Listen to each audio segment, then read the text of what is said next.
ئاسایش دوو بەڵێنی گەوریان پێداین. بەڵێنی یەکەم دەگیرکردنی بکوژەکان بووە، بەڵێنی دووەم ئاشکراکردنی ئەو دەستەشی کە پاڵنەری ڕووداوەکە بووە، ئەوەی کە ئێمە کە لەگەڵ ئاسایش لە ڕۆژی ڕابردوو کۆبوونەوە دیارە ڤیددیۆەکەی کامێرە چاودێریەکەمان دووبارە سیر کردەوە بەوەی کە بکوژە ڕاستەقینەکان بن.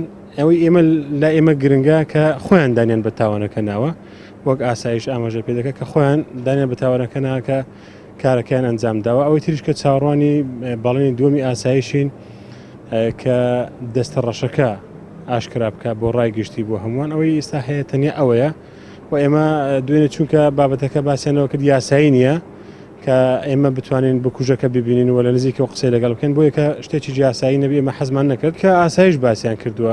ئێمە دەمانچەکەمان نەبینیوە، بەڵام باس لەوە دەکرێت کە دەمانچەیەکی ئاسایی نییە. گولەکەی 11.5 ملیمە کەواتە 1 ملیم لە گولەی دۆشکە بچووکترە سەرەکەی نەک درێژەکەی.